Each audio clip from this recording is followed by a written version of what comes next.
Being willing to see the contrast. I like that. I feel like that's what just happened with me. I heard him say people share the same experience, they share the same emotions, and that kind of, because, you know, I think nobody has the same experience. They have what they identify with that experience. So I caught the contrast in that with me, so I went down a rabbit hole and had a fun time with that. But it's not the experience so much, it's the emotion that they've tied to the experience. So when you go to a thing that you attribute fun to, I find this fun, he or she finds this fun, we are alike, and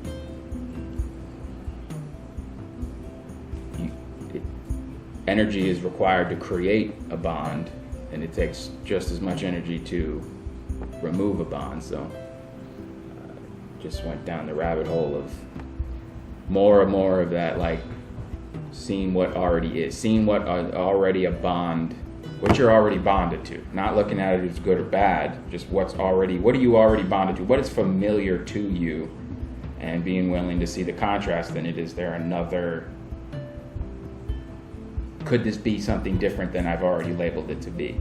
And then, because I can just see where you go down this thing makes me feel this way and it's good, anything that makes me feel any other way, I've attributed just by simple contrast and only wanted to be on one side of it as bad. So unfamiliar is bad. You're not going to put yourself in a thing that is unfamiliar because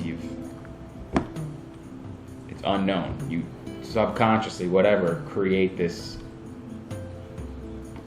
connection of, if I don't know it, it's negative. And that's just not true.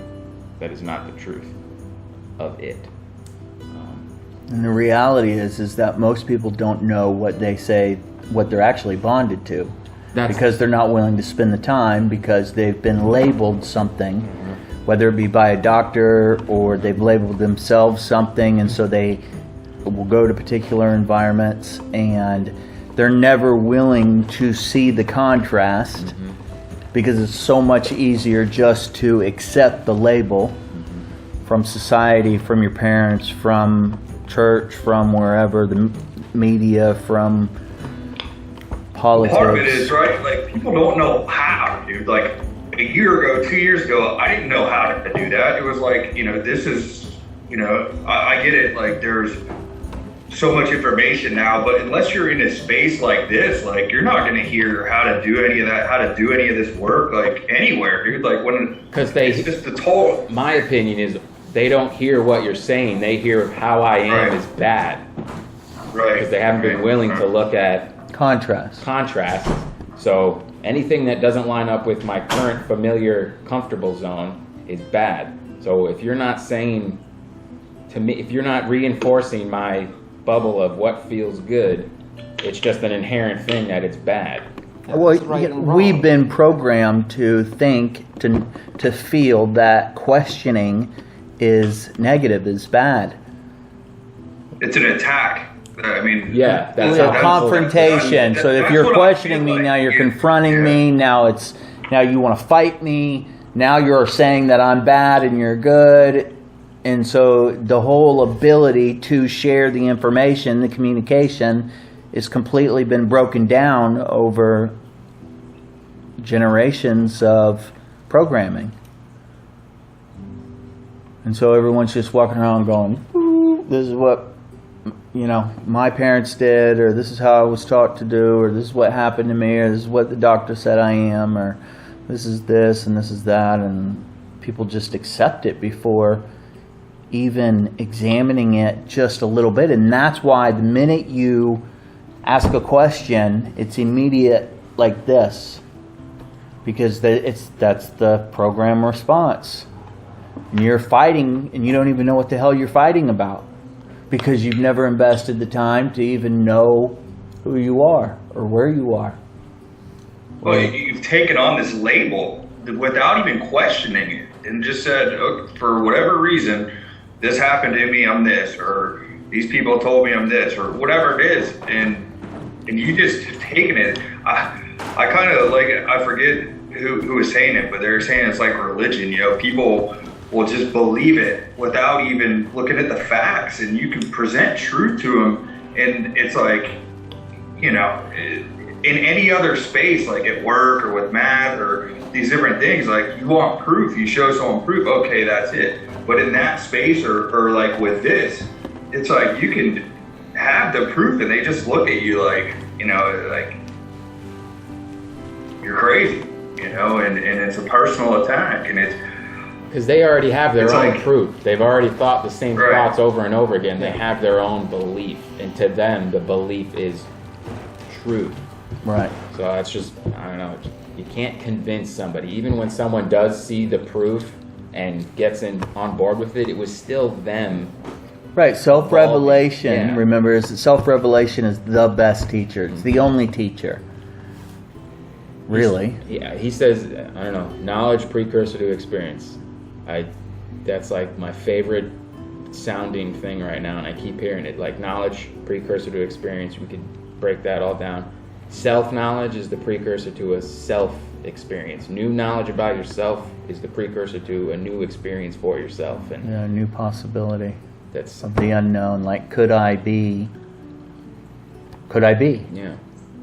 Take a look at what is. If it arrives itself as new knowledge, you can never do it the same again. I know. Because that's awesome. I don't know. I think But it's juicy.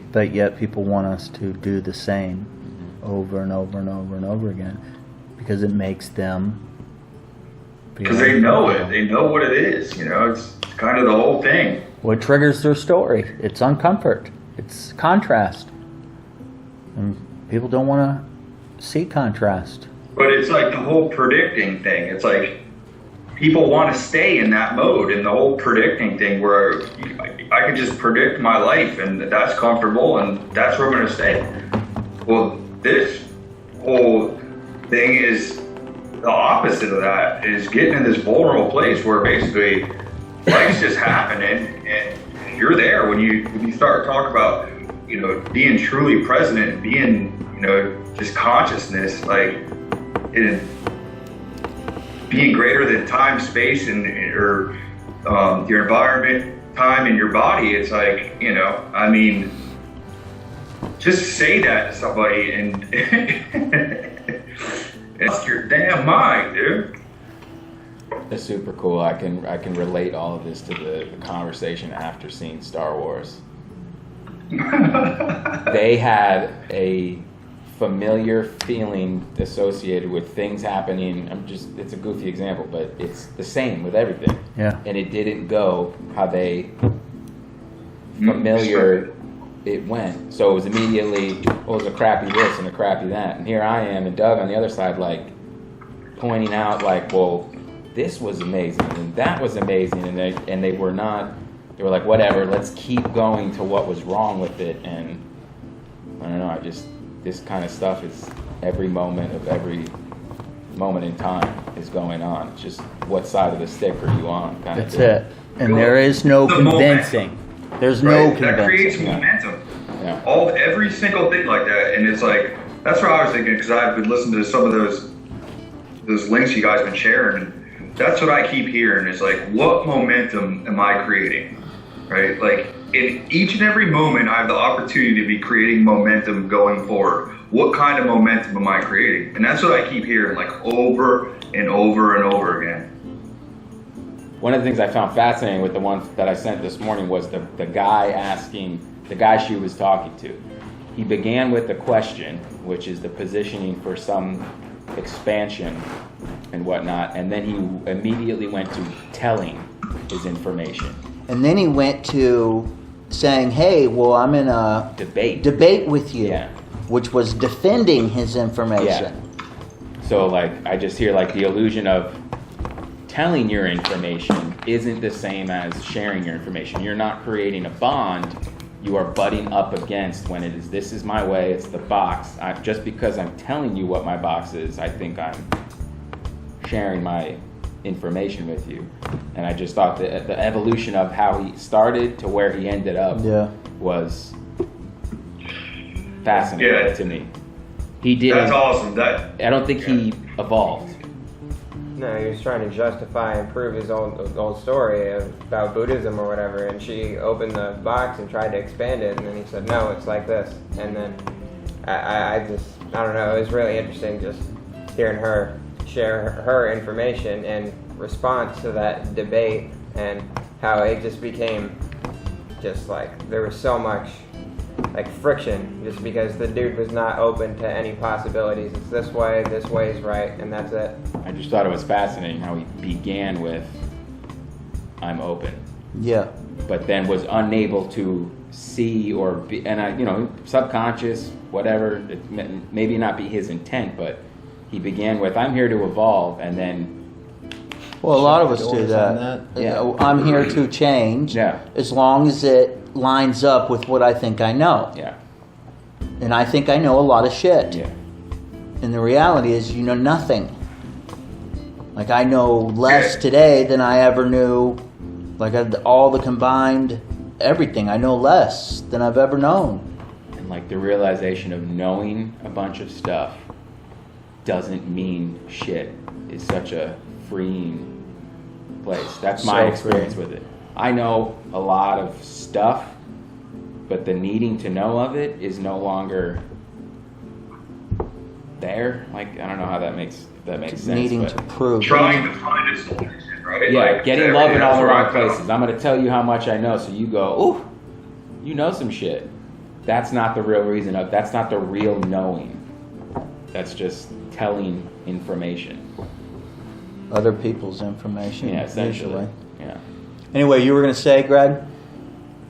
Yeah, from last week's meeting, that our ego wants to argue for our resistance and limitations, and that's what I heard there. He asked a question when, it's like almost like just looking to be agreed with or looking for it to be a belief to be reinforced or something like that. And then when that doesn't happen, it was like, oh, there's a problem, and boom, it comes out. And for me with that, I heard, can you learn something you think you already know, right? And that's really what it is. I mean, and that's the whole thing that Dr. Joe was just talking about it. I already know these experiences. The same thing. There's nothing new. Crisis, need to change. Oh, get a new car, get a this, divorce this, whatever it is,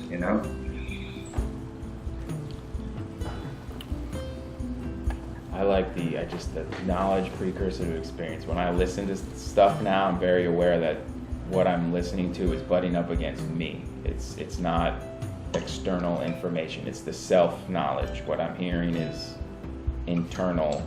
It's not even resonating. What do you hear? The authentic, what am I hearing? And being aware of that as I'm hearing it versus I've collected information to transport to another thing. It's like every day is something new is going on, and it doesn't need to be like, everyone's like, well, what do you mean new? Like, are you traveling the world? It's like, no, it's like, I brushed my teeth today and it was a completely brand new juicy experience compared to what it was yesterday.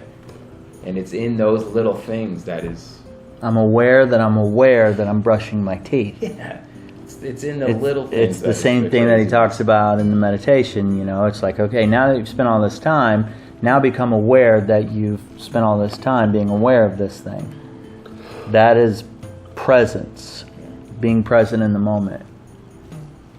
And carry that out throughout the rest of your day. I mean, that's what I hear. Is like, it's not about having the meditation and being aware of this and then, I'm done and walked on. Because I thought that for a long time, separating the work, And the truth is that, just like you said, I do it. For me, I get in the shower and then I go here, there, in the future, in the past, and this and that. And, I've heard it like from the focus on your breathing, then, carry that forward. So if you're walking, focus on walking.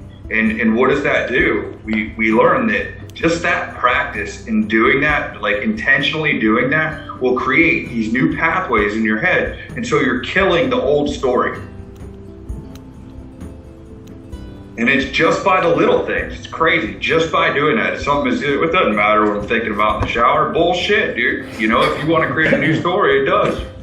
That's why back to the packet, the seemingly trivial things. Like if you can be aware that you're aware of what seems to be the dumb little mundane tasks of the day, that's where it's at. It's not in these big giant, what we think are these big giant moments. My experience. Yeah, moments. like finding Yeah, out what your we do. purpose Yeah. or your mission or your passion.